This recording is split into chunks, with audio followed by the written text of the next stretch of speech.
Hey there, beautiful people. I'm Laurie and I'm 27. So let me tell you about my life. I've always been a go-getter, someone who wanted to make a mark in the world. I never really bought into the idea that my worth as a woman was tied to getting married and having children. Instead, I focused on building my career and chasing my dreams. I was working for this amazing upcoming company that was about to hit the big time. I loved my job and I was proud of what I had achieved, but there was one little problem. My husband, Damien. He seemed a bit insecure about my success. Maybe he felt like he was being overshadowed by my ambition. I knew he had some reservations, but I didn't think it was a big deal.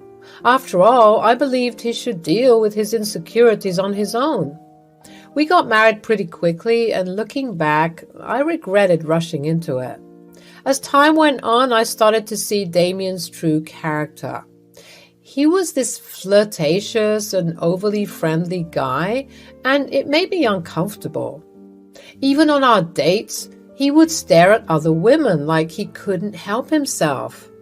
It was disheartening, and I couldn't ignore it any longer, so I decided to confront him about it. I mustered up the courage to talk to him about his behavior, but you know what he did? He played it off like it was no big deal. He acted like he wasn't objectifying and sexualizing these women right in front of me. Damien, can we talk for a moment? I need to address something that's been bothering me. Sure, what's up? Well, it's about how you stare at other women when we're out together. It makes me feel uncomfortable and disrespected. Oh, come on, Laurie. It's not a big deal. I was just looking around, people watching. People watching? It's more than that, and you know it. I've noticed you staring at them in a way that feels inappropriate. You're blowing this out of proportion. It's just harmless looking. It doesn't feel harmless to me. It feels like you're objectifying them right in front of me, and it hurts. I never meant to hurt you. You're overreacting. No, I don't think I am. I deserve to be with someone who respects me and doesn't make me feel inadequate. Look, I'm sorry if I made you feel that way. I'll try to be more mindful, okay? I don't appreciate you acting like this isn't a big deal. I deserve to be respected and appreciated. I do appreciate you. I just didn't think this was such a big deal. Well, it is a big deal to me. I want to be with someone who makes me feel loved and cherished, not someone who makes me doubt myself. I never wanted to make you doubt yourself. I love you, Laurie. Love is more than just words, Damien. It's about actions and making your partner feel secure and respected. I get it, okay? I'll try to do better. Can we just drop it now? I need you to understand how important this is to me. I don't want to keep feeling this way. It was frustrating and hurtful, and I couldn't understand why he didn't take my concerns seriously. I felt like he didn't respect me or my feelings. So after that talk with Damien, I thought he would change his ways, But boy, was I wrong. He didn't even try to hide it anymore. His ogling at women only got worse, and he started making lewd comments about them when he thought I couldn't hear. It was infuriating, to say the least. I mean, why couldn't he understand how hurtful and disrespectful his actions were? It's like he didn't care at all about my feelings. It got on my nerves so much that I was starting to question why I even stayed with him. One day, out of the blue, I got a text from a girl named Chantal. I didn't recognize the number, and I was a bit hesitant to respond. But curiosity got the better of me, so I decided to see what it was about. She revealed that she had been sleeping with Damien for the past 2 months, and I was devastated. I mean, I knew he was a flirt, but I never imagined he would go this far and cheat on me. Despite being upset, I decided to give Chantal a call to hear her side of the story. Turns out Damien had been lying to her, telling her that he wasn't married. Can you believe the nerve of this guy? He was playing us both like fools.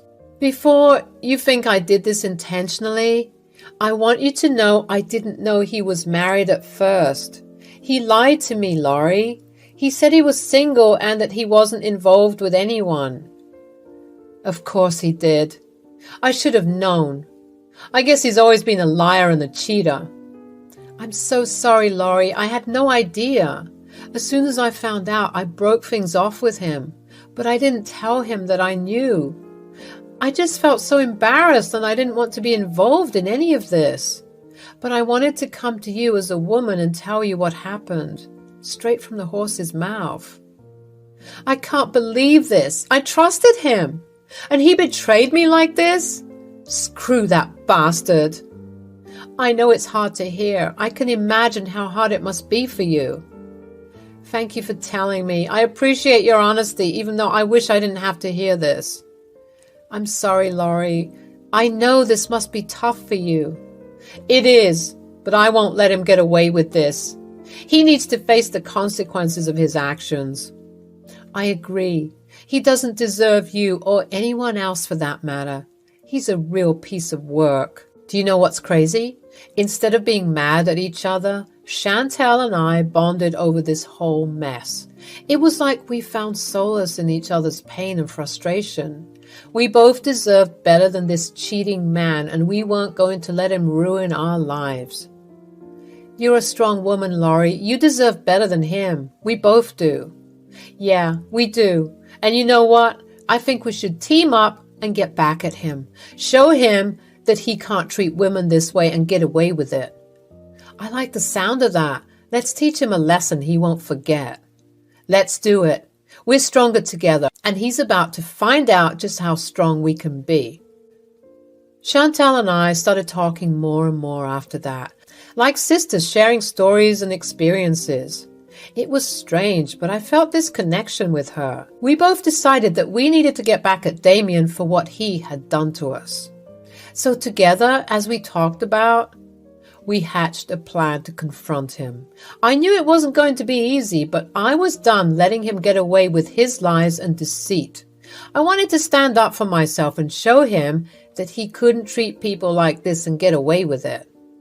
The next day, after he came home from the gym, I approached him and said, Damien, we need to talk. I know what you've been doing behind my back. Oh? What are you talking about? Don't play dumb. I know about you and Chantal. I've caught you staring at other women, and now I find out you've been cheating with her. Instead of being sorry or looking scared, he started smirking, and then he said, So what? Maybe I'll divorce you and marry her instead. We have a connection, unlike what we have. You're unbelievable. Instead of feeling guilty, you're acting like it's no big deal? What's the big deal? We were never right for each other, and Chantal and I have something real. I can't believe I married a monster. You're scum, you know that? Yeah, right, whatever. Oh, don't worry. I'll make sure you regret what you've done. But first, I have someone else I need to talk to. Who? You'll see. I called Chantal, and he had this stupid, confused look on his face. He was in for a treat, I'll tell you that. I put the phone on speaker so that he could hear every single word. Hello? Hi, Chantal, it's Laurie. When Chantal's voice comes through the phone, Damien's face goes pale. He looks like he's seen a ghost, and he starts sweating like crazy. I took a deep breath and say, Thank you, Chantal, for coming forward and telling me all about this. I appreciate it. You're welcome, Laurie. I couldn't let him get away with it. We girls got to stick together. I want to talk to him now. I held the phone closer to Damien, who looks like he was about to have a panic attack. Chantal doesn't waste any time, and she starts berating him like there's no tomorrow. You've got some nerve, Damien, cheating on your wife. What kind of scumbag does that? Chantal, it's not what you think. I can explain. Oh, spare me the excuses. I found your wedding photos, for crying out loud. You lied to me, saying you weren't married. How could you do this? Look, Chantal, I don't know what I was doing. I was confused and didn't know what I wanted. Don't start backtracking now, Damien. Didn't you say you had a better connection with Chantal and that you wanted to divorce me to marry her instead? He said that? As if I'd ever marry a cockroach like him. Ouch. Damien looked like he was about to cry. It's just things were complicated between us. Complicated? That's a pathetic excuse. You should have been honest with her from the start instead of leading her on like this. You should have been honest with me. You're crazy, you know that? Hey, don't make me out to be the bad guy in this. I care about both of you, you know? Oh, you care about both of us. That's rich. If you cared about Laurie, you wouldn't have cheated on her in the first place. Look, Chantal, you have every right to be mad, but please don't go public with this. It could ruin my career. Oh, now you're worried about your career. What about the pain you've caused your wife? What about the pain you've caused me? She deserves so much better than you. We deserve better. Come on, Chantal, you're being dramatic. Dramatic? How's this for dramatic? I just sent an email to HR talking about how you were cheating on your wife. Let's see if they'll like the fact that they have a cheater as an employee. What? I also wrote a news article exposing you just so everyone can know how much of a scumbag you are. Are you crazy? You're ruining my life. I'm sorry, Chantal, please. Please take all of that back. It's too late for that now. You should have thought about the consequences before you cheated. So you're just going to ruin my life just like that? No, I'm not going to ruin your life. You did that all by yourself. I'm just making sure the truth comes out. You'll regret this. No, I'm sure I won't. And you know what? I hope Laurie finds happiness without you. She deserves someone better, someone who won't betray her trust. Goodbye, Damien. Don't contact me again, you dirty pig. Good luck finding a job with your crap reputation now. Chantal hung up the phone, leaving Damien stunned and speechless. She's had enough of his lies and betrayal, as anyone would. And now it was my turn. I stood there, anger still coursing through every inch of my body. How could Damien do this to me? After all the love and support I had given him, he repaid me with betrayal. I couldn't hold it in any longer. My voice shook with fury as I unleashed my rage. You disgusting liar! How dare you betray me like this? Laurie, please, let's talk about this calmly. You thought you could get away with cheating on me? Well, you're wrong. You're so wrong. I stormed around the house, my emotions running wild. I couldn't control the anger that was fueling me. I grabbed one of his belongings and smashed it against the wall. This is what you've done to our marriage. You've shattered it into pieces. Laurie, stop. Please, let's talk this through. Talk? Do you think talking will fix this? You've been lying to my face, objectifying women and cheating on me? I'm sorry, Laurie. I made a huge mistake. Oh, you're sorry? That changes everything, doesn't it? I looked him straight in the eye, my anger boiling over. He had always been so charming, but now all I saw was deceit. You know what? I'm going to tell your precious mother about what you've done. No, please don't do that. She'll be devastated. Devastated? Just like I am right now? Damien fell to his knees, his facade crumbling. He was realizing the gravity of his actions and the consequences he was facing. Laurie, I'm so sorry. I'll do anything to make this right. You should have thought about that before you decided to cheat on me. I could see the fear in his eyes grow as he realized just how quickly his life was falling apart, and there wasn't a better feeling I felt at that moment. You don't get to plead for forgiveness now. You made your choice, and now you have to live with the consequences. Please, Laurie, don't do this. I'll do whatever it takes to fix this mess. Then I spat on him. You're pathetic. Get out of my house before I call the police. Of course, he tried pleading again, but I got a knife from the kitchen and threatened to use it on him if he didn't get out. After Damien finally left, I locked the door behind him, not wanting him to come back and disrupt my life any further. I was so done with his lies and manipulations. Unfortunately, he was still causing a ruckus on my lawn. I started packing up all his things, tossing them outside my home without a second thought. He tried to reason with me from the outside, but I wasn't having any of it. The neighbors were looking around, probably wondering what the commotion was all about. Some even took pictures capturing the scene of Damien's belongings scattered on the sidewalk. He angrily told them to mind their own business, but it was too late. He looked like a crazy person, and it was clear to everyone that he had done something horrible to deserve this treatment.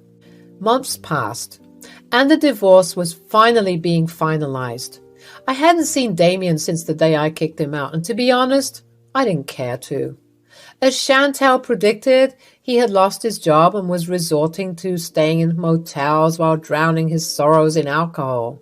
I had told his mother about his cheating like I said I would, and she was now disgusted with him too.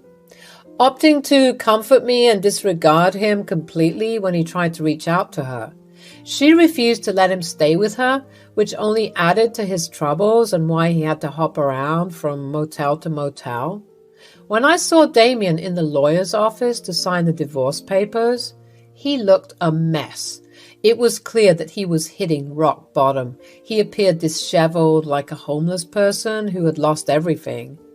I couldn't help but make a snide remark about Damien's appearance when I saw him in the lawyer's office. He shot me daggers with his eyes, but I didn't care. After everything he had put me through, he deserved a taste of his own medicine.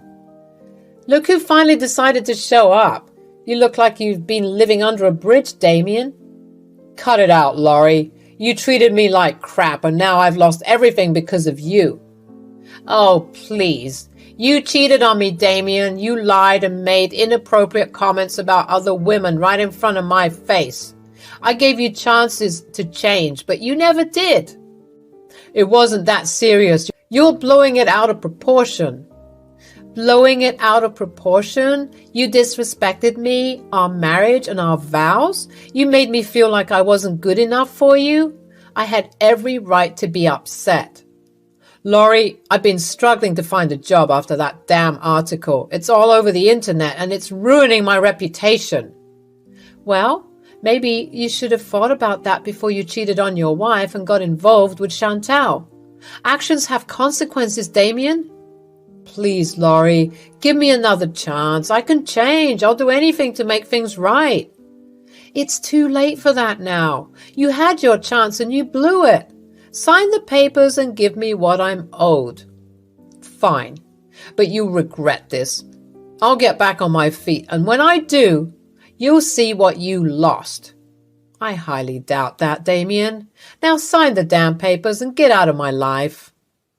Reluctantly, Damien signed the papers, and then I signed them too. It was finally over, and I felt a sense of relief and closure. But the best part was yet to come. Once the papers were signed, I revealed that I would be getting a huge promotion at work. I knew he would be seething with jealousy, but I didn't care. He wasn't entitled to any of the money since the divorce was finalized. You're just rubbing it in my face now, aren't you? No, Damien, I'm just finally standing up for myself and embracing the opportunities that come my way. You should have treated me better when you had the chance. As he started crying, I couldn't help but feel a sense of satisfaction. He had hurt me, but I had come out on top. I left the lawyer's office feeling successful and accomplished. I knew I deserved this fresh start, and I was ready to embrace the new opportunities that life had in store for me. It wasn't easy to go through a divorce, but I learned valuable lessons along the way. I had learned to stand up for myself, prioritize my happiness, and never settle for less than I deserved. Get out of my life, Damien, and don't bother trying to come back. You made your bed, now lie in it. As I walked away from that chapter of my life, I felt stronger and more empowered than ever before. I was ready to face the future with confidence and determination. And I knew that I would never let anyone treat me the way Damien did ever again. I don't know where Damien is now. The last I heard of him, he was working as a manager in a bowling alley, as well as working odd jobs here and there. Honestly, he's better off moving to a different state to escape the drama, but knowing him and his dumb ideas, he'll end up squandering his savings and living in poverty. Serves him right, though. As long as I get my alimony, I'm all good, and I don't care what happens to him. I hope this acts as a lesson to all the cheaters out there. Make sure you're ready to lose everything, because some of us are scary, and we'll make sure that you never live properly for the rest of your miserable cheating life.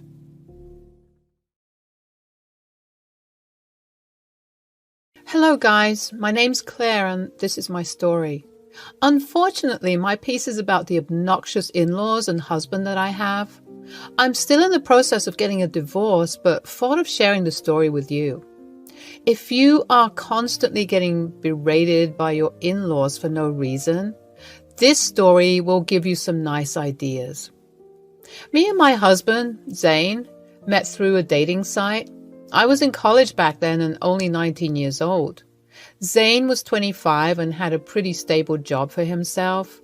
Despite the age difference, me and Zane fell in love with each other. I'm not someone who judges people for their age or appearance. So Zane's age never became a problem for me. Zane did have a lot of issues with the age difference. He kept saying, "Why are you with me, Claire? I just don't understand. I'm so much older than you. You can do much better and get guys your age, you know." "Yes, I can get boys my age, but I don't want them. You are the one I fell in love with. I don't care if you're older than me." There has to be other reasons, Claire. It's not natural for girls like you to love someone like me. I wish you would tell me the truth. I am telling you the truth, Zane. I don't want to date immature boys my age.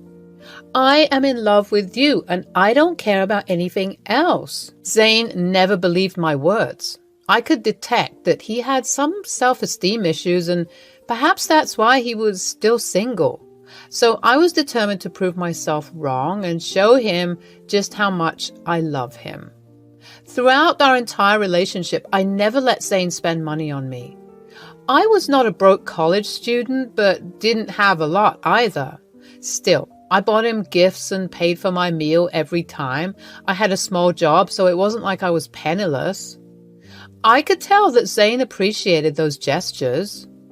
Sadly for me, Zane never changed. He continued to have a very low self-esteem and refused to believe that I loved him for real. I tried my best to be supportive and understanding.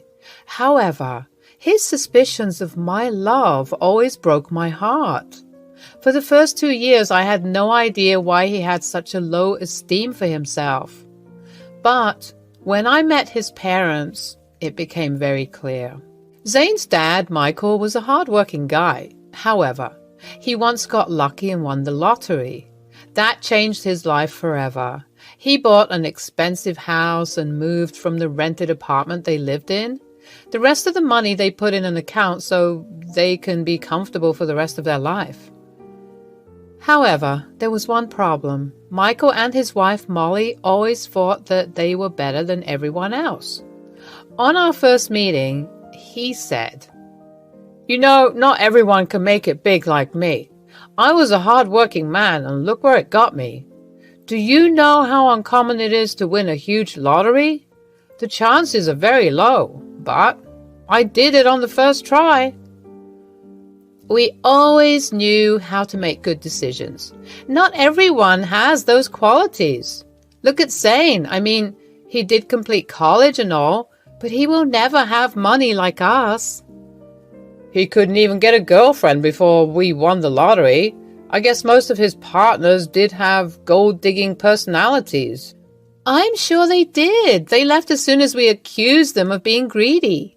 We were right about them. Somehow, Zane still keeps making the wrong choices. Molly and Michael's attitude towards Zane made my blood boil. They directly insinuated that every girl Zane dated was with him for money. Somehow, after years of hearing this, Zane started to believe it as well. At that point, it was clear to me why Zane was so insecure.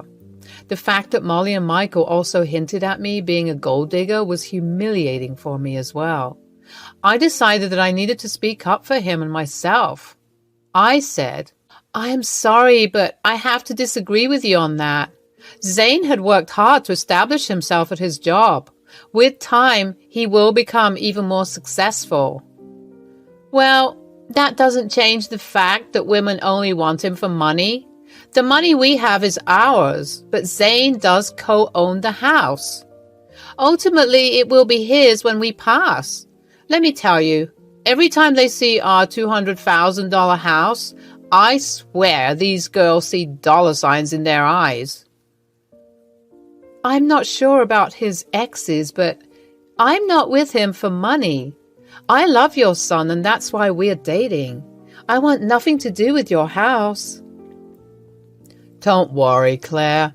Sometimes it's hard to accept that people can be successful and live in nice houses. You only live in a small rented apartment, that too with roommates. After being around our house for a while, you will start wanting it too. It's just about time." I was getting even more furious with what Michael and Molly said. To be honest, I was ready to burst from anger. Zane noticed and heard everything but didn't talk back. He didn't even defend himself. Instead, he simply steered the conversation in another direction. I was a little shocked by his nonchalance, so when we were going home, I decided to confront him. I said, "Zane, your parents are very mean people. They keep insulting both you and me. Why didn't you speak up?" "What did you want me to say, Claire? I'm not sure they are off the mark. Women in the past have used me to try and get some money from my parents. Mostly, they made elaborate plans with the house and how it would be all ours when my parents passed away. Even if they were gold diggers doesn't mean I'm one too. You said nothing when your family insulted me as well. You know that my family is now well off, so there is a possibility that they're right about everything. I'm not saying you had bad intentions for sure, but I can see why it looks weird. You don't even have parents, so you have to rely on my inheritance alone." "What you are insisting is bizarre, Zane. I have never made you spend money on me. And even if I don't have an inheritance, that doesn't mean you can call me a gold digger." Zane still refused to acknowledge my words. He kept saying that he loves me and it doesn't matter why I'm with him. While most people would be satisfied with this, I wasn't. I didn't want him to think so badly of me. I tried to talk to him and make him understand. I even suggested therapy because I knew he needed it. However, he said there was nothing wrong with him, so I gave up. However, I distanced myself from his family. Years passed and we got engaged right after I graduated from college. I was working a decent job that didn't pay a lot, but well enough. I started to save so that I could contribute money towards our wedding. We split the wedding costs 50-50 and got married when I was 22. However, the next 3 years of my life were hell. Zane constantly went over to his parents' place and then came home in a sour mood. I knew that Michael and Molly were still making fun of him and calling me a gold digger. I tried to convince Zane to go low contact. I knew they were poisoning him against me. But Zane never listened to me. He kept speaking to them and accepting their words that no one can love him. Even after years of loving him and caring for him, he was suspicious of me. Slowly, I was getting exhausted proving myself to him. But I didn't have to do it for much longer. Things came crashing down on Zane's birthday. Since Zane didn't like huge celebrations, we had a small cake party at home just between us. Then I gave him an expensive watch that he had been wanting for a while. Zane was over the moon with the gift. I was so happy for him. But my excitement died down when he suggested going to his parents' house to show them the gift. I accompanied him because he insisted on it. When he reached their house, Zane immediately went to Molly and Michael to show them the gift. He said, "Mom, Dad, look at this beautiful watch that Claire gave me. I've been wanting this for a while now. Isn't this beautiful?" "Oh, did she know, Zane? Looks like she does love you after all. We were pretty worried for a while there."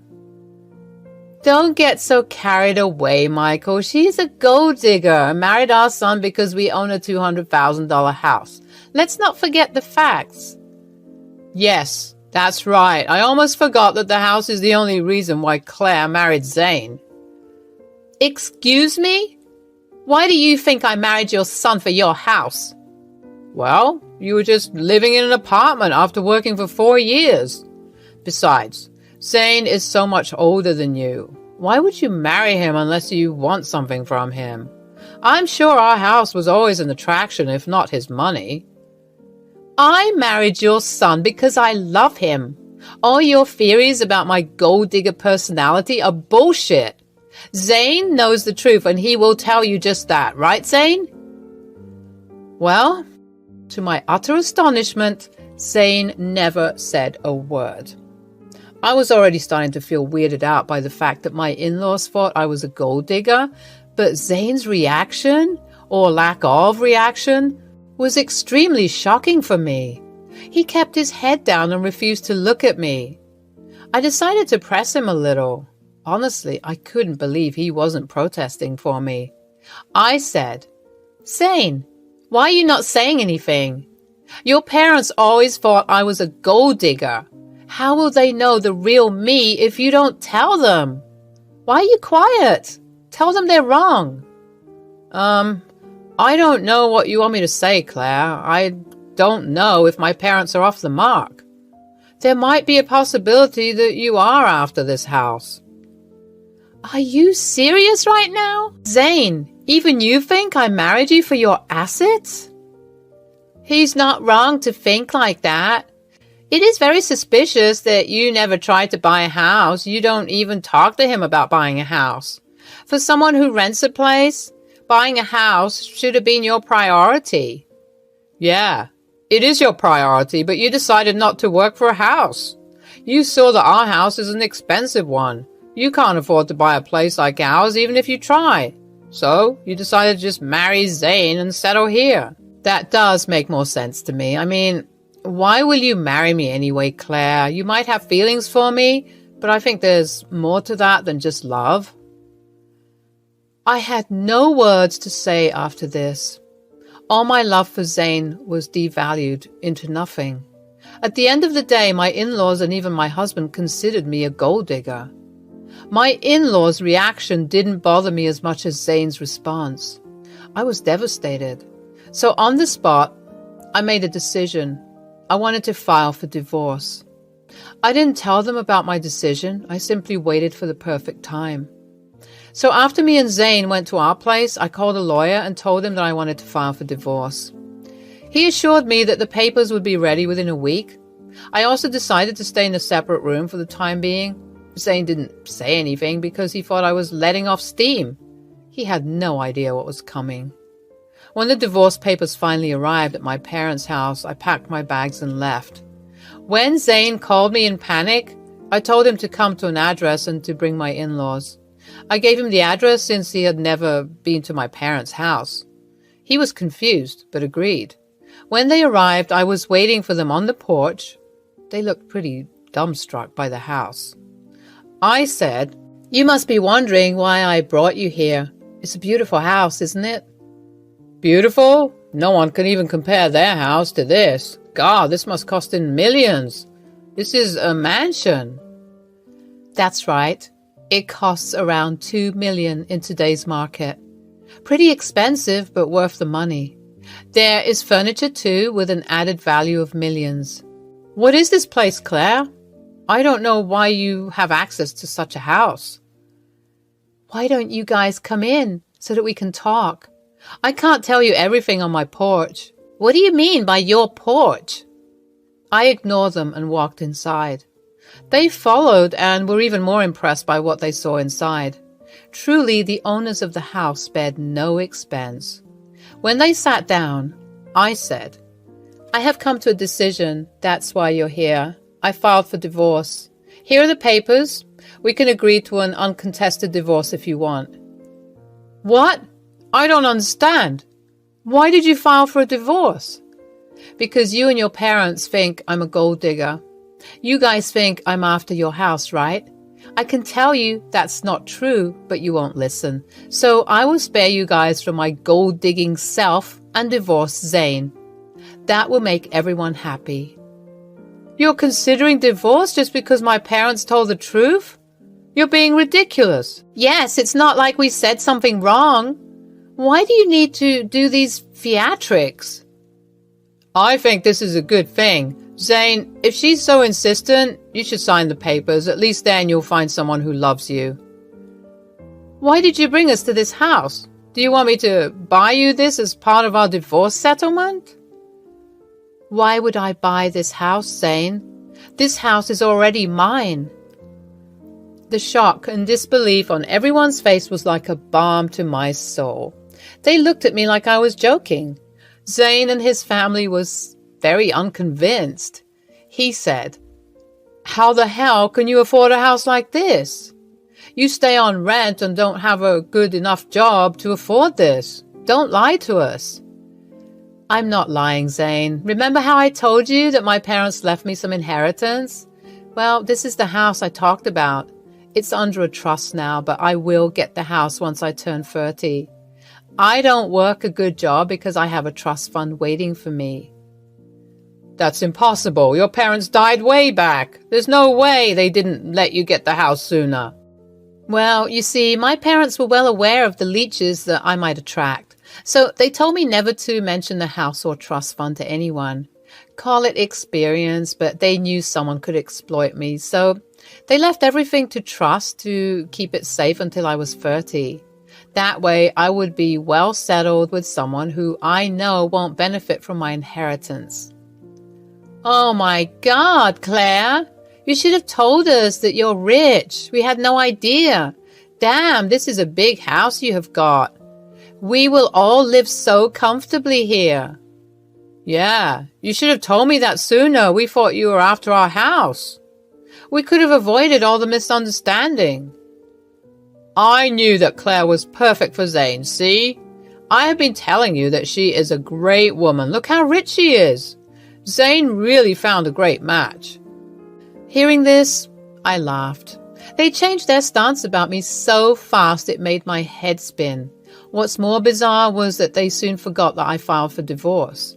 I took out the divorce papers and gave my signature. Then I said, "As I was saying, here is my signature to an uncontested divorce. You can just sign these to make it easy. If you want to fight, we can take this up to court. I won't live with you anymore." "Claire, listen to me. There's no need to rush this. You've already established that you're not a gold digger. Yeah, there's no reason to get a divorce anymore. We'll even apologize for any misunderstanding. That will make it better, won't it?" Yes, Michael is right. We are sorry, Claire. We doubted you for no reason." "I don't want your fake apologies. Zane, for 2 years you let your family berate me and call me a gold digger. I expected you to at least stand up for me. But no, you just agree with them and call me a gold digger as well. I don't want to stay with someone who doesn't even respect his wife. I'm done with you. We can do this the easy way or get the courts involved. The choice is yours." Zane, Molly, and Michael did their best to change my mind. They kept begging and pleading with me to forget the past. In their mind, what they did was just a simple misunderstanding. Not once did they seem remorseful that they dragged my name through the dirt. Their audacity had my blood boiling. When I finally had enough, I told them to get out before I called the police. My anger scared them off, so they left. In the next few weeks, Zane and my in-laws kept harassing me every day. They begged and pleaded and even offered me bribes to stay. These stupid people thought I would change my mind for money. This notion just showed me that they still thought I was after money. That made me even more enraged. The fun fact is, since Zane co-owned their house with the in-laws, I was also entitled to half of his share. That made them so desperate for reconciliation. I was firm in my decision to split. I moved all my things into my parents' house to live there. I would be alone, and even though I didn't have the ownership yet, I knew that I could stay there anyway. Zane and the in-laws kept reaching out to me until I got a new number entirely. I didn't want them spamming me from unknown numbers. Zane did come to my work to talk, however. The security who was informed about the situation asked him to leave. Zane still hasn't signed the papers, hoping to change my mind. It's been almost a year since I filed for divorce. I only have to go through another year or less before the courts deem it appropriate for us to get divorced. It will happen even if Zane doesn't want to stay. So far, I'm doing pretty well for myself. Since being alone, I've become quite happy and have more money to spend on myself. I'm going out on dates, but not considering anything serious. I heard from a cousin of Zane's that he and my in-laws are dreading buying me out of my entitled share of the house. Apparently, the lawyer fees were adding up and they didn't have much in savings. The cousin believes that they would have to sell the house to bring the money. Zane is also pushing for a sale because he is mad at his parents for ruining his life. I simply don't care anymore and just want to be free from that family. Hey there, I'm Rob and I'm 45 years old. Recently, I got caught up in some drama with my ex-wife and how she has been treating our daughter, and honestly, I had no clue about it. Let me rewind all the way back to how it all began about 20 years ago. Time sure flies. Looking back, it all started around 20 years ago when Marianne and I first met at a bar. I had just achieved my airline transport pilot license and I was celebrating. The moment I laid eyes on Marianne, I was already in love. It was like magic, and I thought she was the one from the get-go. We hit it off instantly, started dating, met each other's families, and everything just fell into place. 2 years later, I was 27, she was 25, when we said, I do. The proposal was for books. It was very private, but it meant a lot to us. I whisked her away on a sweet picnic, and as the day turned to night, we were stargazing with a bottle of wine. That's when I popped the big question, and she said yes.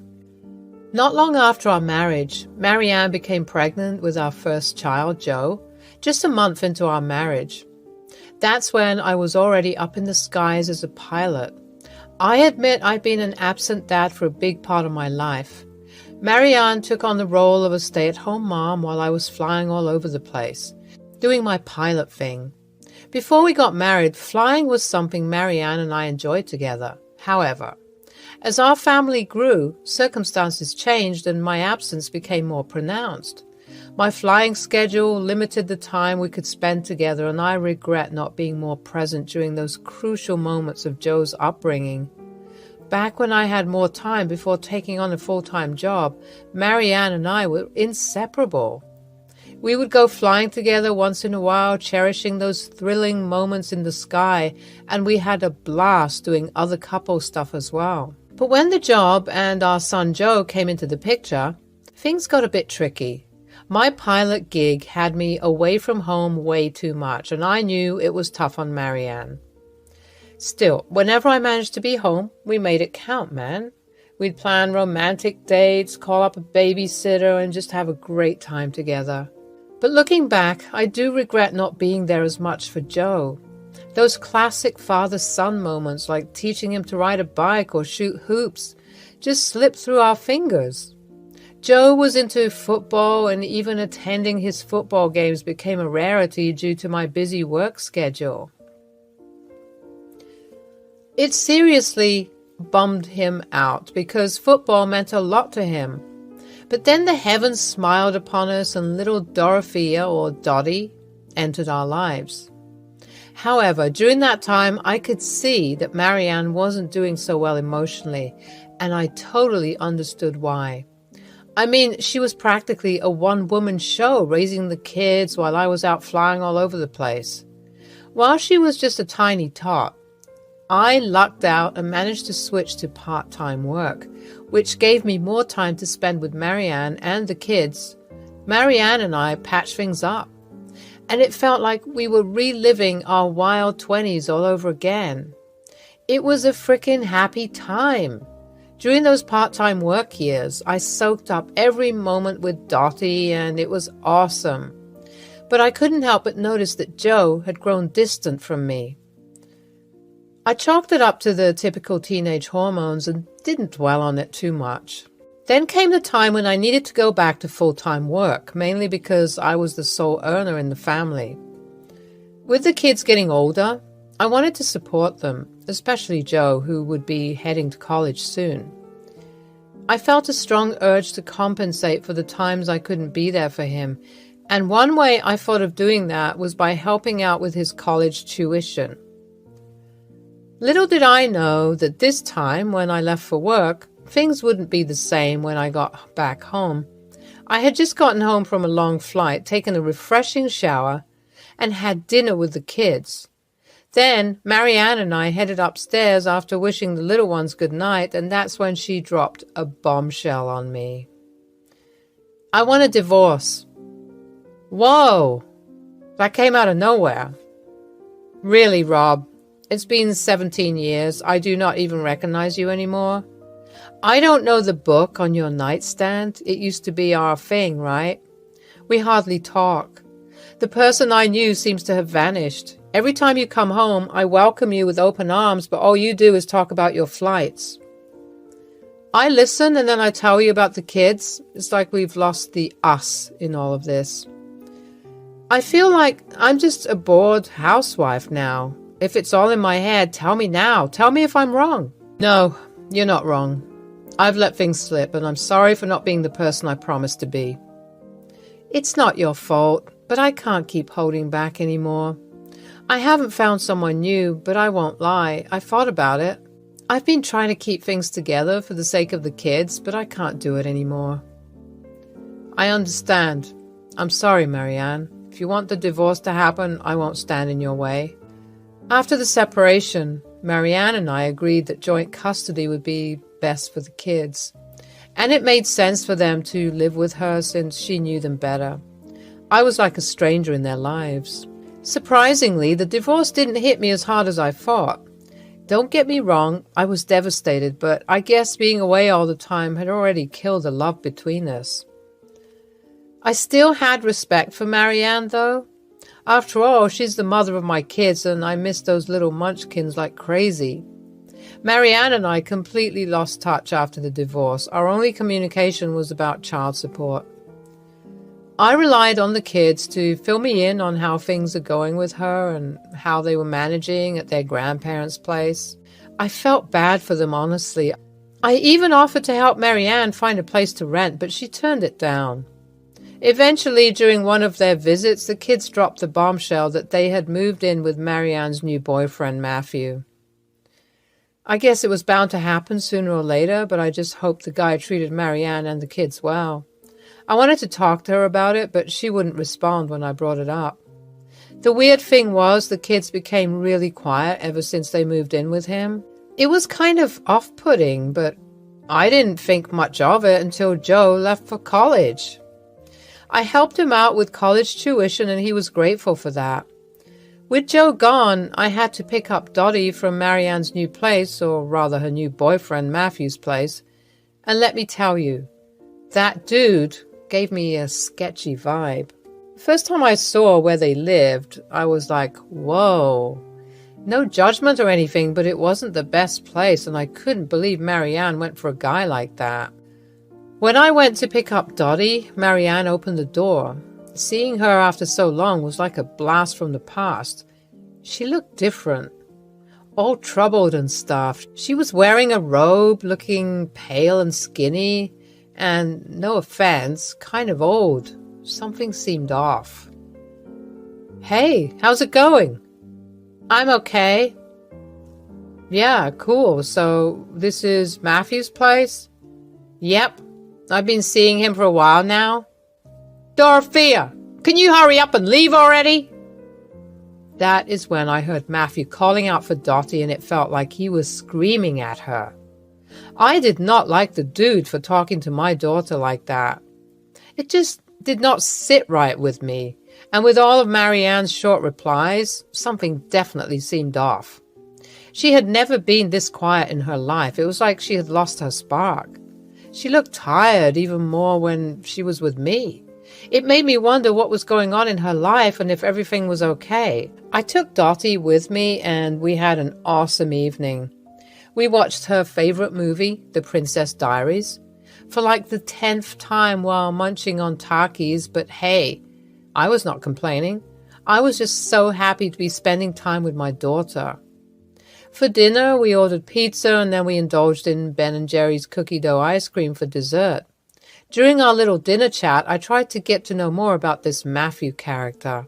So, does Matthew treat your mother right? Yeah. Well, is he nice to you? Yeah. That's good, kiddo. You know, you can always tell me if you have any problems. Your daddy's always here to protect you no matter what. Okay, Dad. Then I asked her about school. How's school going?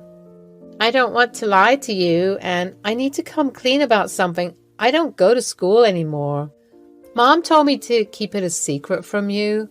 She pulled me out of school and said I could continue next year. Dad, please don't tell Mom that I told you. You don't understand. It would just get me into bigger trouble. Are you in trouble, sweetheart? Is everything okay?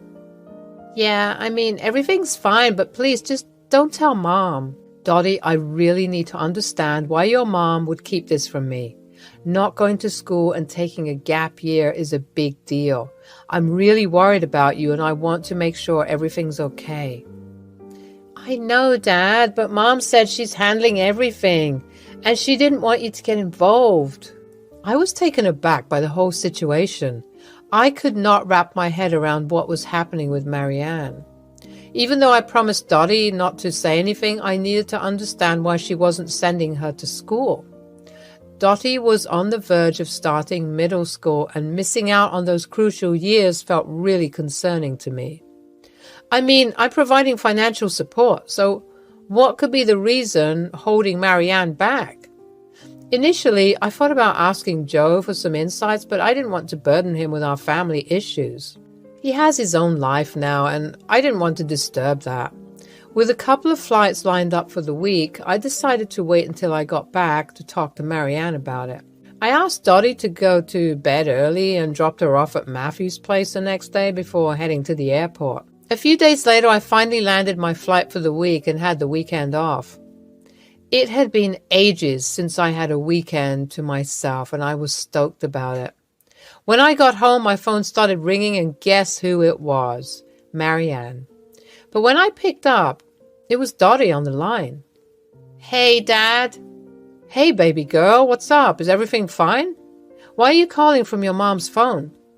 Yeah, Dad, please send $3,000 for new school books. Wait a minute, didn't we talk about school yesterday? You told me Mom pulled you out of school. Marianne took over the phone.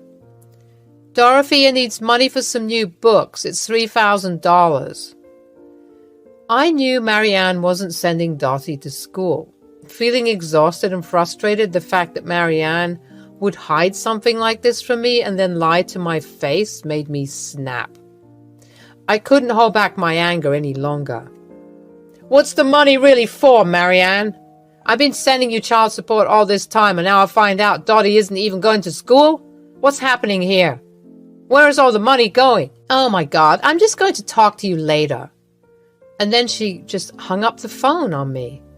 I kept calling, but no one answered. It was way too late at night, and I was dead tired. I still had to pick up Dottie for the weekend, though, so I decided to tackle the conversation the next day. I couldn't help but feel mad and suspicious, though. What on earth was Marianne hiding from me? I only wanted what was best for my daughter's education, and it was bugging me big time. Wondering where all the money I had been sending her had gone. It was around 1 in the morning when the phone started ringing. I picked it up, and to my surprise, it was Dottie. She was crying, and I immediately got worried. What had happened to make her so upset? "Dad, can you come pick me up, please?" "Are you okay? What is going on? Where's your mom? Where's Matthew?" "Mom doesn't know I'm talking to you. She's probably sleeping in her bedroom with Matthew right now. Just be here and call me when you're outside." "Don't worry, I'm coming."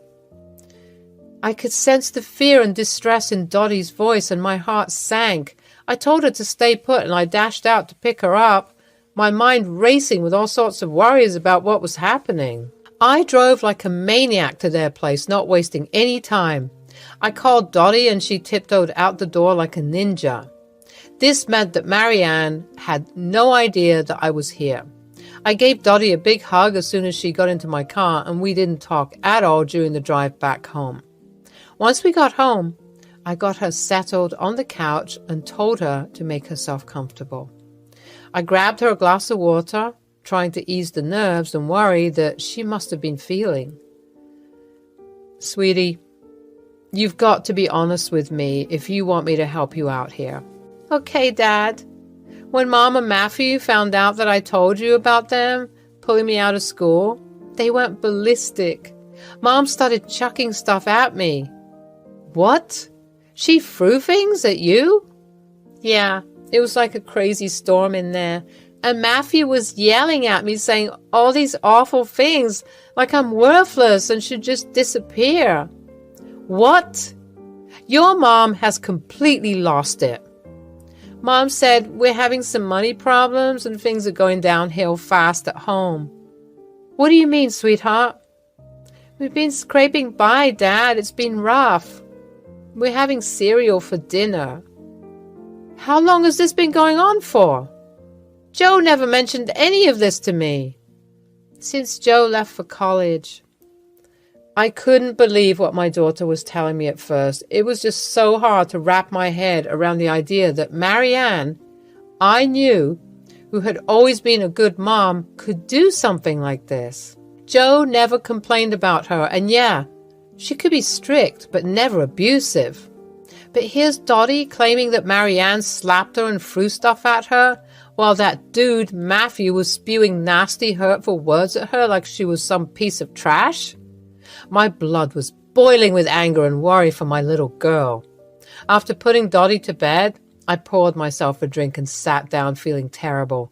It hit me hard, thinking it was all my fault.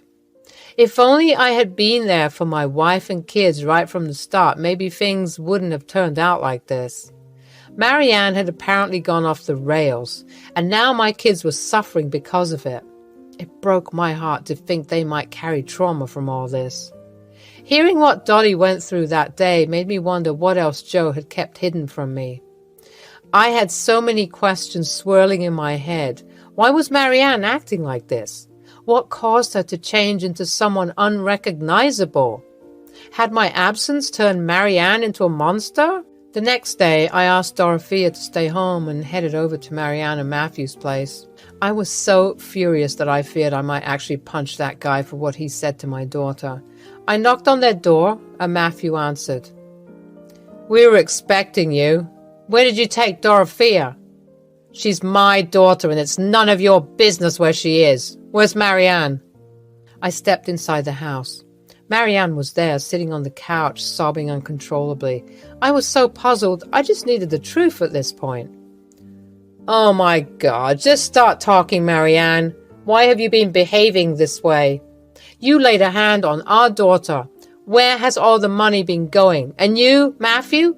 I've heard stuff about you too. How dare you?" Marianne had known me for a long time, and she knew I didn't lose my temper easily, but when I did, it wasn't any good for anyone. "Rob, I'm so sorry. I messed up big time. You see, Matthew's in serious debt and he owes a lot of money to someone. Initially, we used to take a chunk out of the child support checks you sent to pay off the debt collectors. But recently, they've been breathing down our necks, demanding the full amount, so we had no choice but to send it all to them. And I love Matthew. I was just trying to protect him. That's why I made Dottie take a gap year. You didn't care about our daughter, did you? All you cared about was protecting Matthew, someone who clearly doesn't deserve any of it. You put him above your own child, and for what? Do you realize what you've done? I'm sorry. You know, Matthew, I've tried to give you the benefit of the doubt, but I can't ignore the truth any longer. You're nothing but a loser. You're a grown man living off my child support money, and for what? What do you even do all day? I'm working on some things, all right? Working on what? Scamming people and leeching off my ex-wife? Is that your grand plan? Look, it's not as simple as you think. It's pretty simple, actually. You're a deadbeat, living off someone else's hard work. You can't even provide for yourself, let alone Marianne. And Marianne, you will be hearing from my lawyer soon. When I got back home, I knew I had to dig deep and find out if Joe was holding anything back. I hadn't been the perfect dad, but now it was my chance to step up and be there for them. I could tell my kids felt let down by their mom's actions, so I had a heart-to-heart with Joe. Marianne had been nagging him verbally, but at least he didn't face any physical abuse. That gave me more reason to take action and protect my kids. I consulted my lawyer, and together we took the matter to the authorities, shedding light on the abuse and neglect my children had endured. And guess what?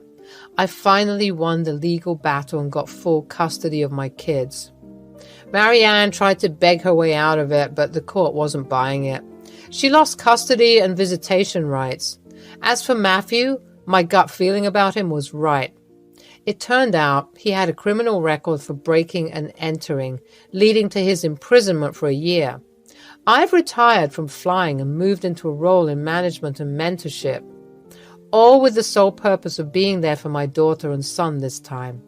I want to make up for lost time and create a loving and supportive environment for them. My kids are my priority, and I'll do whatever it takes to give them a safe and loving home. I want them to know that they can count on their dad, and I'll never let them down again. We got a long road to heal, but I'm going to be the best dad I can be. Hello, my name's Bianca, mother of 2 children and an ardent social worker. I currently live with my mother in Ohio.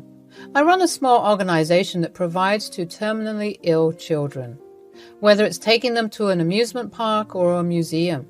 I try to make their days a little less scary. My mother takes care of my children.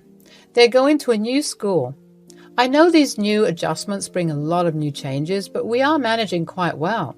My life wasn't entirely like this. I was terribly heartbroken, and the healing took its time. It took me years to come out of the fact that I was betrayed multiple times by the same person. I met my ex-husband, Victor, when I was on a girls' trip to Rome, Italy. We were clubbing late at night when this random man approached me. Bella Serrata, isn't it? See, it's a beautiful night. Do you come here often? No, actually, it's my first time in Italy. I wanted to experience the nightlife, and I must say, it doesn't disappoint. Well, you've chosen the right place. Roma is known for its vibrant energy. So what brings you here, business or pleasure? Well, I would say a mix of curiosity and wanderlust, I suppose. I've always been fascinated by Italian culture and history. And what about you, Bianca? Are you a regular in this scene? I enjoy going out occasionally. It's a great way to unwind after a long day. But tonight, I'm celebrating a friend's birthday. How about you? Are you here alone? Yes, solo traveler exploring the world. I find it liberating to discover new places on my own terms. Well, you seem to be doing just fine. Rome has a way of capturing hearts, whether you're alone or with company. So it seems. But I have to admit, meeting someone as lovely as you adds an extra touch of magic to the experience. You're quite the charmer, Victor.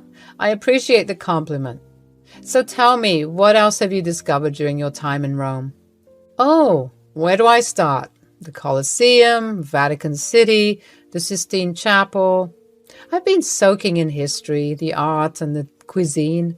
Every corner of this city has a story to tell. You're absolutely right. It's a city filled with treasures and tales. If you have time, I'd be more than happy to show you some hidden gems that tourists often miss. I'd be honored, Bianca. Exploring Rome with a local would be a dream come true. We clink glasses together, sealing our new connection amidst the vibrant ambience of the club. He then proposed a friendly dance. The music was wild and I was young and flattered, so I agreed to his proposal. We danced away like crazy as if we didn't care less about the world. We were a couple of drinks down. He was really attractive back then, and attractive people can bring a lot of baggage. As the vibrant music filled the air and the club in Italy pulsed with energy and life, it was a night like any other, and I found myself dancing and enjoying the moment, surrounded by the rhythm and excitement that coursed through the crowd. Little did I know that this evening would be the beginning of a captivating and unexpected journey. It was as if the world around us faded into the background, leaving only the two of us in that electrifying moment.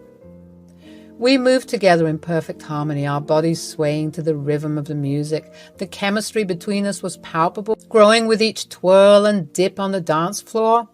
It felt as though time stood still, and in that enchanted bubble, we were the only ones that mattered. But just as our connection intensified, a woman appeared out of nowhere, clinging to Victor. Panic flashed across his face, and he glanced at me with a mix of confusion and worry. In that split second, I saw the uncertainty in his eyes and my heart skipped a beat. Who is she? Who are you? Oh, please, ladies, relax. Let me introduce you to. This is my friend, Bianca. Bianca, meet Louise. She's my tour guide. She's been taking care of me.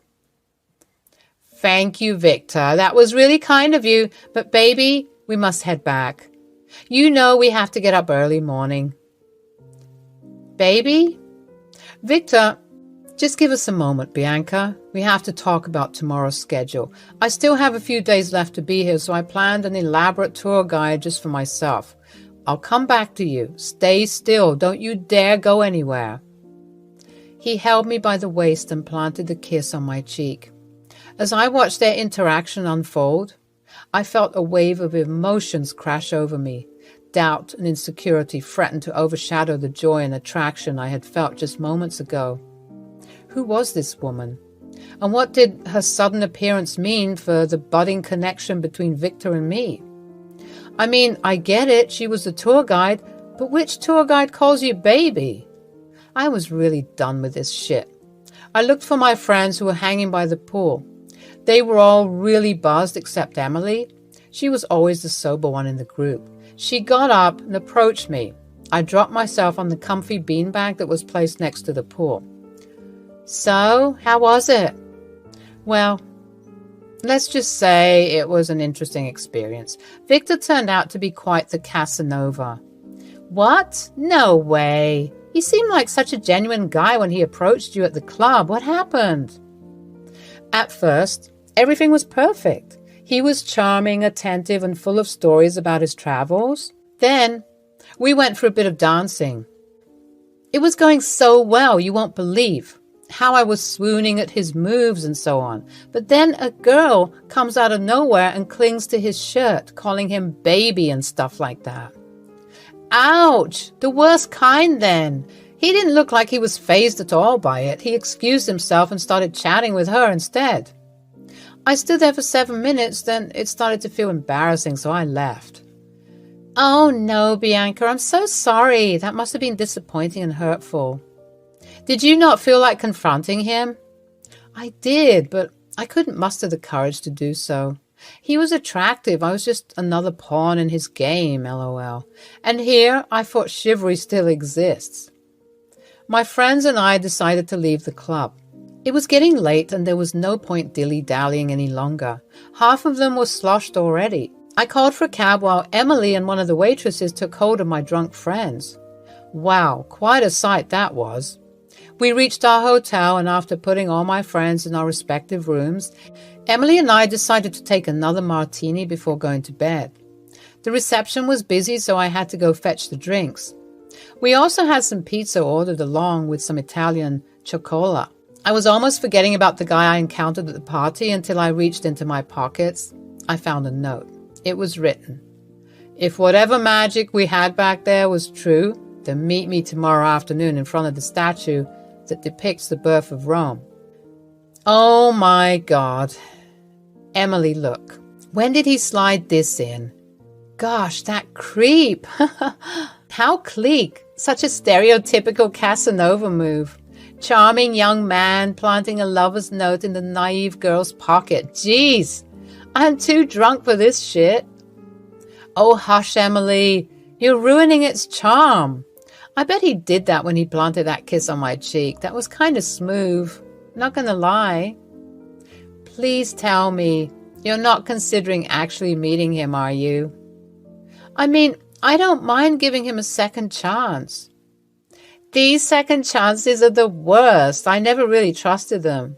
There was this guy back in Florida I used to really like, but he turned out to be a total douchebag as well. But my heart was a mess. I wanted him so bad, I gave him a second chance. Guess what, Bianca? It got messier. Jeez, girl, relax. I promised that this would be a harmless second chance. Now help me break the riddle. I was supposed to meet him in front of the Capitoline Wolf, one of the greatest symbols of Rome.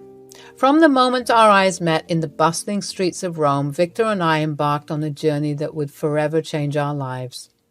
The magic of the city infused our hearts, and love bloomed amidst the cobblestone streets and ancient ruins. As our relationship deepened, we discovered a profound connection that went beyond mere attraction. We shared dreams, hopes, and ambitions, supporting each other through the triumphs and trials of life. With time, our love grew stronger, and we knew we were meant to build a future together. We celebrated each other's successes and lifted each other up. Vicky was my biggest cheerleader, always pushing me to chase my dreams and encouraging me to believe in my own strength. Likewise, I stood by Vicky's side, supporting his endeavors and providing a safe harbor when life's storms raged around us. Together we explored the world with wide-eyed wonder. We embarked on countless adventures, embracing the joy of discovering new places and cultures. Whether we were strolling through ancient streets, gazing at breathtaking landscapes, or simply enjoying the simple moments of togetherness, every experience was enriched by our love for one another. I was head over heels for Victor. He was my type of guy. My type of red flag, that is. Baby, I was looking through some venues. You want to check it with me? Just a second. The noodles are on the stove. I was living with Victor at the time. He had a cozy house back in Michigan. He was the one who invited me to stay with him. Ran a small business, something to do with travel and tourism. He would leave around 11 a.m. and return by 7.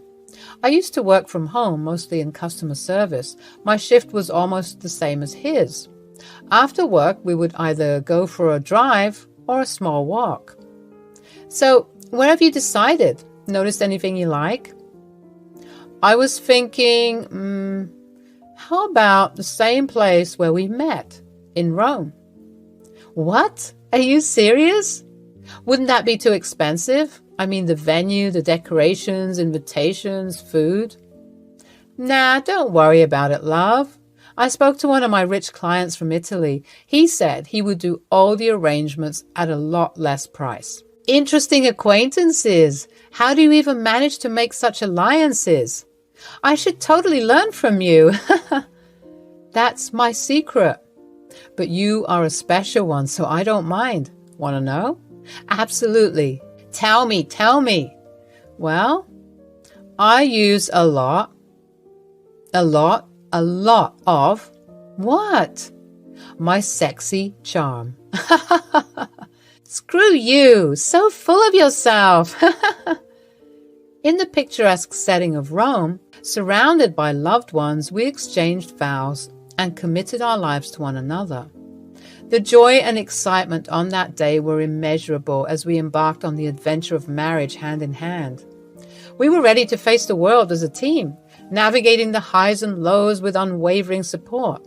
But like many others, I too realized some men change a lot after marriage. Maybe the spark of romanticism fades and we fall into a cycle of monotony and ambiguity. A few years, things were going all right. We had our regular work and free time. Victor grew busier. He would take me to parties and clubbing, but sometimes he would go alone with his friends. After I got pregnant with our first child, things started to change for the worse. Victor would be a bit neglectful towards me. I mean, sometimes he would be the sweetest person and I would melt. He probably started to think I got bored or something because I don't go out with him to fancy parties and crowded pubs anymore. Babe, is something the matter? I feel like you're really upset about something and not telling me. Why do you ask? It's the vibe I'm catching. You usually aren't this quiet. I mean, you are the definition of an extrovert. Right. Please, babe, tell me. You will feel a whole lot lighter, and you only said that communication should be our greatest mantra. Yeah, I know. I do want to know one thing. You are still you, right? What do you mean, I'm still me? I don't understand. What did I do to turn you off? I think the baby thingy could have waited. Maybe if we would have given us a bit more time. What the hell do you mean by that? It's been 2 years. I know, but I miss the old us. We used to hang out and go on small travels and adventurous dates. Remember our trip to Africa, babe? The wildest of experiences. Ah, how I long to go back amongst the serene wildlife and sweet forest liqueur. Then why don't you? What? Is a pregnant wife making her husband feel trapped? Oh, babe, why are you making it sound like that? Did I say that? You just twisted my entire explanation. Jesus. I was just saying that we could have waited a little more before getting into parenthood. So, is it my fault, babe? You wanted a baby, remember? We were on a date when you pointed at a child saying you wanted one of those. Then I laughed, and you got all pouty because I wasn't taking you seriously. His phone rang. He excused himself, saying it was his mother, and went to the other room. I sat there in silence. What just happened? Did we just fight? This was our very first argument. In the following years, we became parents of 2 beautiful girls. Victor loved spending time with them, taking them for a drive, sometimes to parties. When I strongly objected, he would get angry. He also didn't like too much crying and whining. He would always excuse himself if his daughters were having a tantrum. He just wanted the cream of the hard work, not the hard work itself. I shifted my job from home to an office space. I was getting paid more. Victor would often leave for business trips. He started to dress more handsomely, which was nothing to be concerned about, but I couldn't help but feel insecure. How are the kids, Bob? They're fine, Mom. Growing up really fast. Georgie throws a lot less tantrums these days. Oh, my lovelies, when will you all visit me again? It's been over a year now. How is that wretched son-in-law of mine? You are not wrong about that. Well, he's on a business trip to Goa. Where is that? Sounds like something Caribbean. Nope, it's a part of India. Oh, damn, I always wanted to visit that place with your dad. If only he didn't reach his expiration date. Jeez, Mom, your jokes are becoming horribly dark these days.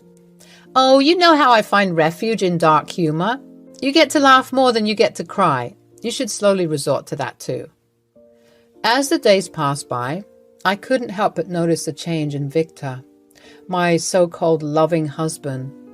His once warm and trusting demeanor had given way to suspicion and unease. It was as if a shadow had cast itself over our relationship, leaving me bewildered and longing to understand the source of his growing distrust. At first, I dismissed it as mere stress from work or external factors taking a toll on his emotions. But as the subtle signs persisted, I realized that there was something deeper at play. The lingering glances, the guarded conversations, and the moments of distance between us became increasingly difficult to ignore. One evening, as we sat together in the quiet sanctuary of our home, I mustered the courage to address the elephant in the room. With a gentle touch, I took his hand in mine, my eyes searching his for answers. I have been noticing a lot of things lately. I just wanted to clarify if it is something I should be concerned about. What is it now? The frequent calls, Victor. Who is it?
There was a mixture of vulnerability and concern in his gaze, a flicker of fear betraying the walls he had built around himself. Look, babe, I care about you and trust you. Just assure me that it's nothing concerning. Care about me? You call that caring? It feels more like you're prying into my personal life. I'm sorry if it came across that way, Victor. I didn't mean to invade your privacy, but when I saw you keeping everything to yourself, I couldn't just stand by and do nothing. Well, sometimes I need to handle things on my own. I don't always need you jumping in trying to fix everything. Years went by, and our relationship was concretely built on a cloud of secrecy. Victor refused to talk to me. He even grew distant from our children. I became very aloof and introverted. His extroversion increased. He would go to parties and sometimes not come back. His phone calls were even more frequent and sometimes argumentative. It was until the day it revealed itself. Victor's face was filled with panic, his eyes darting around the room. He pleaded with me to pack our things and run away with the children, claiming that his mother was coming home to exact an old revenge. But at that moment, something within me shifted. I knew who it was, and for some reason I was waiting for this to happen. Emily informed me long back. You know, it really saddens me that I had to be the one to give my best friend the news. It is about Victor, isn't it? What has he been doing? Well, she revealed that Victor has been taking drugs, partying and sleeping with other women. One of them was incredibly in love with him. She got pregnant and Victor left her right after that. She was in a total mess. Her name is Leslie. She was Victor's favorite mistress. He would often go to a love hotel where they both would sleep multiple times. Emily found her at a club, crying profusely. She was 2 drinks down. Emily just wanted to small talk. Little did she know it would end up in this drama. We decided to invite her to the charade. After all, that sneaky bastard needed a lesson. With a mixture of determination and pain, I looked into Victor's eyes, and in a voice filled with both defiance and sorrow, I responded. She's already here, Victor, and it's not your mother who should be running away now. What? What do you mean? It is Leslie, isn't it? Wait, how do you... Because your boring wife can be extremely intelligent sometimes. She has her ways. Babe, look, I can explain. Oh, you don't have to. I slapped him hard across his face. I went ahead and grappled him by his neck and threw him off. I was so tempted to hurt him more the way he hurt me, but I controlled myself. Leslie entered the room with her friend. They packed on a couple of blows at him. It was so satisfying to watch. The famous warning, once a Casanova, always a Casanova, earned its rightful position in my heart. I joyously trashed his entire house, breaking all his valuables, turned it into a freaking rage room. I swear. He just wanted me as his trophy wife, someone he could show off to his friends. Once I became boring, he lost his interest. He did that with other girls too. Leslie and I knew what to do. He would be paying for both of our child support. We planned to make him penniless. We were in the process. It would take some time, but I wasn't going to leave him for what he had done. My children shifted to their grandmas. I decided to stay back so that I could complete the legal work before finally settling with my mother and kids. We would connect to 2 other girls who equally hated him. He was nothing but a puny little mouse in our trap. After a few months of going to and fro to court, it was finally settled. Today, I stand tall and proud. The pain and heartbreak of that fateful revelation have shaped me into a woman of resilience and unwavering strength. I have emerged from the ashes a survivor of betrayal, ready to embrace life's challenges and bask in the love and happiness I truly deserve. In the end, I found solace in knowing that the one who should have been running away was never me. It was the darkness of deceit and betrayal that Victor and his mistress had chosen to embrace. And with every step forward, I reclaimed my own power, determined to forge a future built on my terms, with an unwavering commitment to my own happiness and well-being. Hi, I'm Ava. A few years ago, I was an ordinary housewife searching for fulfillment from the monotony of my daily routine. Yet deep inside my heart, there burned a desire to open a bakery. This dream consumed my every thought, adding a sense of purpose to my life that drove me forward, so I decided to talk to my husband about it. Robert, I was thinking about starting a baking business. A bakery? Are you serious? You do not have any experience or skills for that. It's just a silly fantasy. But I have a passion for baking and I want to earn and support you. What is the point, Ava? You're just wasting your time with these silly dreams of yours. I know it may seem like a long shot, and I believe in myself. I want to create something special, something that brings joy to others. Joy? Don't you see the reality? We have bills to pay and responsibilities to fulfill. Your little bakery will not bring in any money. It's a waste of time and resources. I want to believe in myself and what I can accomplish. I don't want to live a life full of regrets wondering what could have been.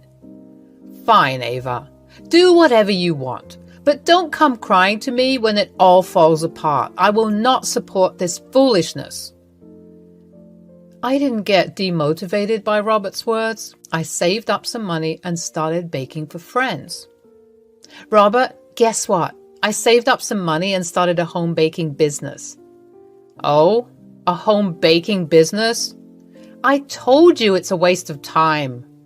Well, I know it is challenging, but I am trying my best.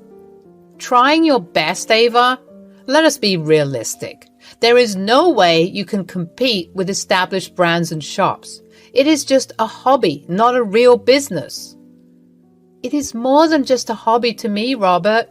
I am motivated to make it work. Motivated? Ava, you need to face reality. Your small business is going nowhere. You are just wasting your time and energy. Your business schedule is affecting our relationship. You are always so caught up in your baking that you do not have time for anything else. I'm sorry if it feels that way, but I am doing my best to balance everything. This business means a lot to me, and I hope you can understand and support me instead of criticizing me. It is just frustrating to see you so consumed by something that does not seem to be going anywhere. Honestly, my business was going nowhere, but I believed in the potential inside me and continued to work hard. Even the friends who tasted my food said it was delicious. I just need some marketing. I remain positive. Maybe Robert's criticism would turn into respect once I start making a profit. But unfortunately, something terrible happened to me. On that day, Robert did not come back home. I tried calling him, but he did not answer. I thought he might be busy with work at the office. The next day, he called me. Ava, start packing your bags. Hey, bags? Are you going somewhere? Not both of us, just you. Me? Where? Out of my house. I don't understand. What is this silly joke? Come home and we can talk. It is not a joke. I'm going to marry Mia and I want her to live here. So before she comes, I want you to leave the house. I couldn't process the news. I stood there frozen. Eventually, I regained my senses and gathered the strength to speak. What? But before I could finish asking my question, he had already hung up the phone. I felt confused and sad. I fell on the floor, feeling very overwhelmed by everything that was happening. While I was lost in my thoughts, I suddenly woke up when I heard the doorbell ringing. I quickly went to the door, eager to find out who it was. When I opened it, I saw my little sister, Mia, and my husband, Robert. It was a surprise because Mia and I hadn't been in touch, and I never expected her to betray me like this. There they stood, with Mia dressed in white and holding hands with my husband. "Have you not left yet?" "Why would you do this to me? If there was a problem, you should have talked to me. Why did you betray me like this, Robert?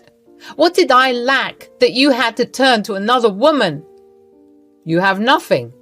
You are just a housewife who does not even know how to make me happy. Look at Mia. So beautiful and perfect. She makes me happy. You're always busy with household chores or your silly bakery." "Busy? Who do I do everything for? You and our home, right?" "Well, that doesn't matter now. We're married and it is time for you to leave my house. Either you go on your own or I will push you out." Mia smirked and I became furious. "What is so funny? You're my little sister. Why would you do this to me?" "Your sister? Oh, please. I have a higher class, unlike you. My new husband is wealthy and I can keep him happy. So you should leave our house. We have to host a wedding party this evening, so you better go." For the past 2 years, I had been trying so hard to make my marriage work and to please Robert. But nothing worked and I felt angry at myself. Mia made me feel like I was not enough. There was nothing left for me in that house. Yes, legally it was in Robert's name, but I had put so much effort into making every corner of that home perfect. And within a few minutes, everything shattered before my eyes. Blaming my destiny, I walked out of that place. Suddenly, while I was walking, someone pulled me to the side. It was a woman. I looked at her, surprised and angry. "What?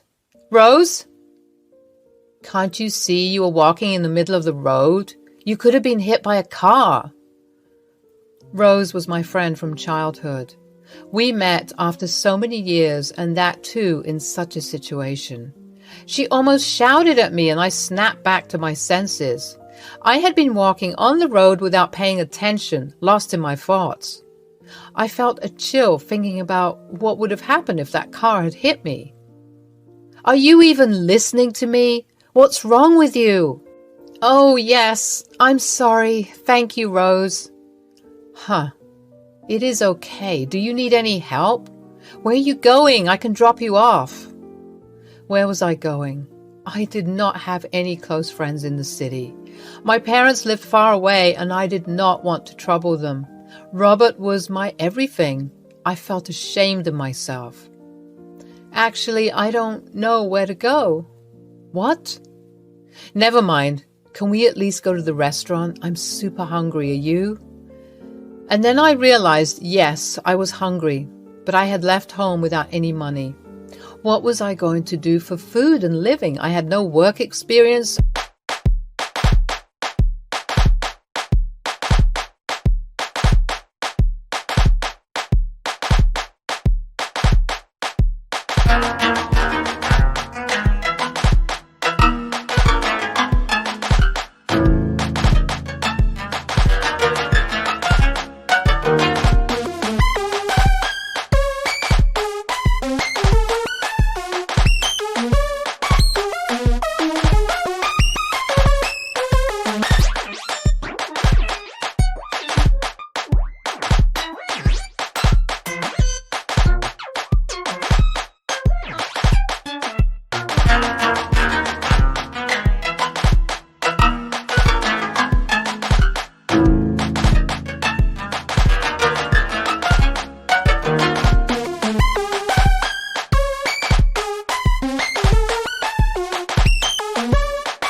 so who would hire me? I'm sorry, I do not have any money right now. Oh, that's fine. Just come with me. Don't worry, we're friends. Okay.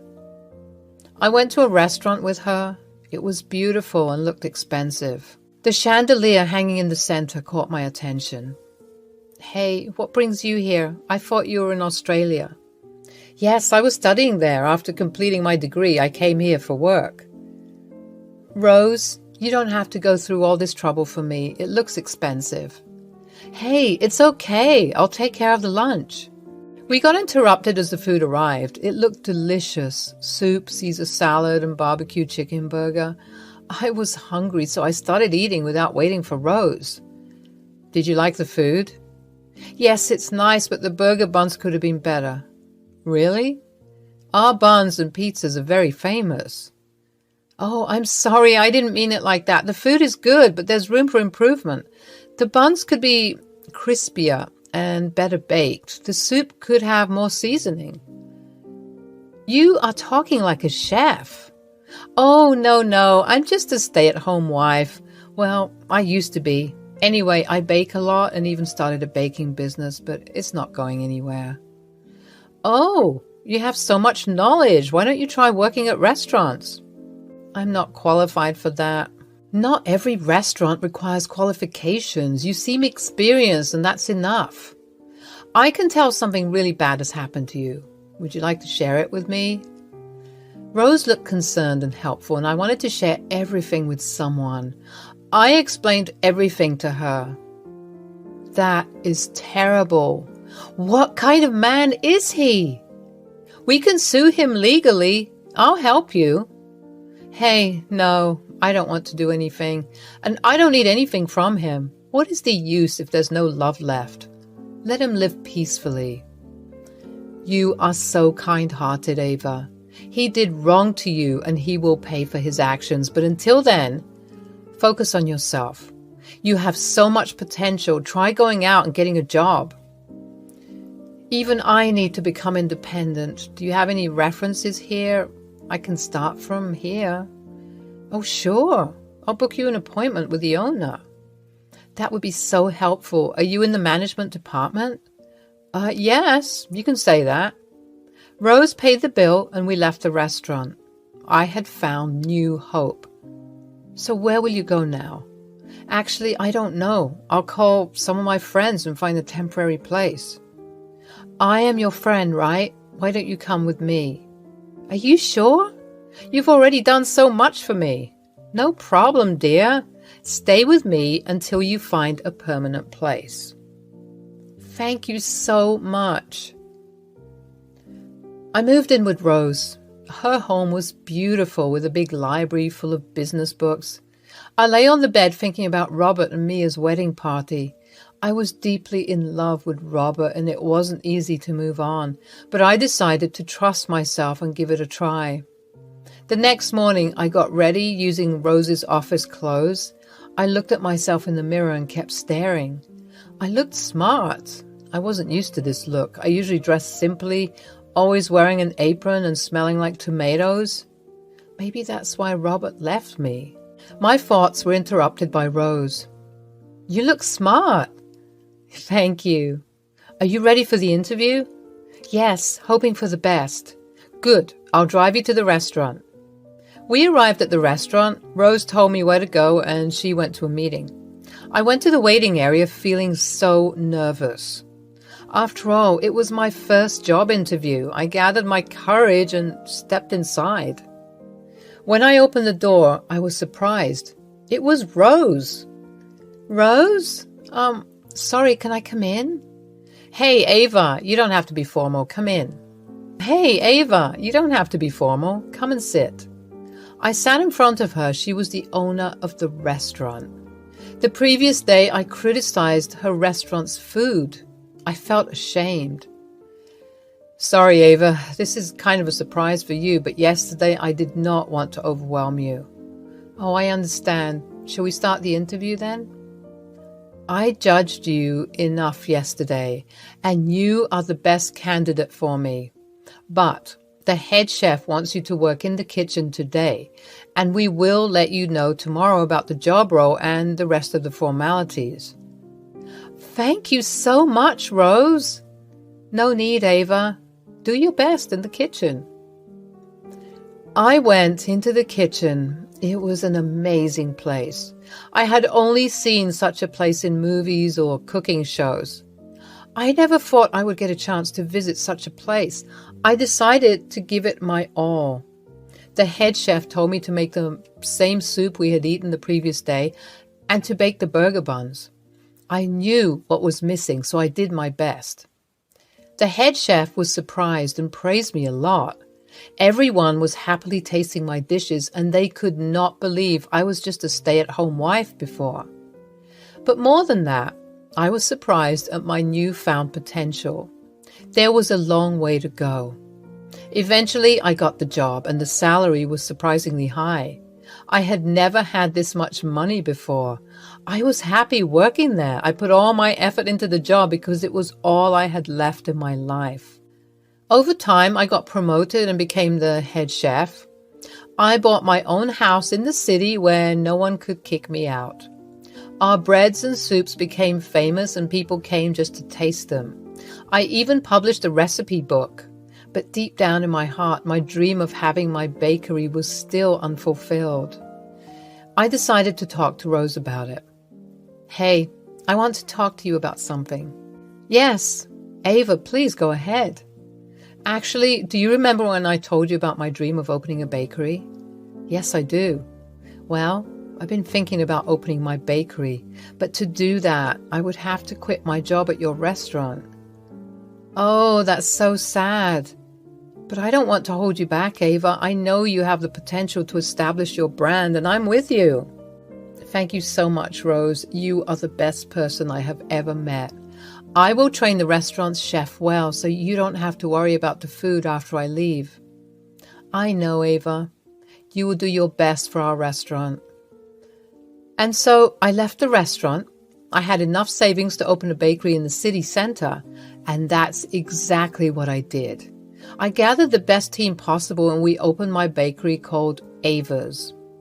I expected it to do well, but our small bakery exceeded my expectations. People were so happy with the quality of our bread and cakes. Soon, we expanded the small bakery into a restaurant, and it became the city's new favorite spot. It was everywhere, even featured in food magazines. I had achieved my dream. Ava's had become a brand. I remembered the chandelier in Rose's restaurant and decided to create a special interior for our newly opened restaurant. I started getting quotations from many big companies interested in doing our interior design. And one day, something unexpected happened. I received a call. "Hello, I'm Robert from RD Interiors. I'm calling about the contract for your restaurant's design. Can I get an appointment with the owner? I'd like to present in front of her."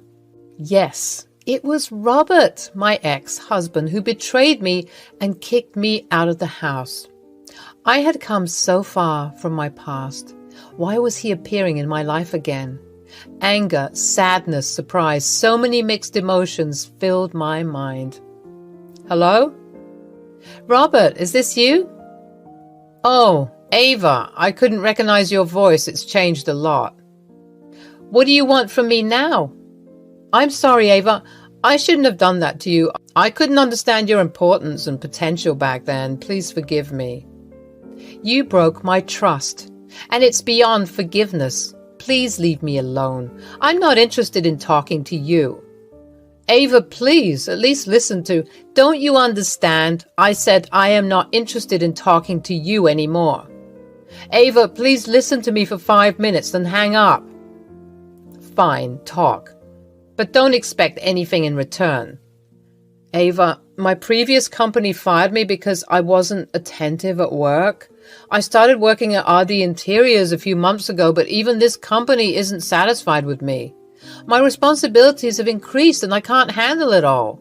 Please, this contract is my last hope. If I don't get it, my company will fire me." "Oh, sorry, Robert. I'm not interested in working with your company." "Ava, please." and I hung up the call, remembering how he had hung up on me while I was pleading for an explanation.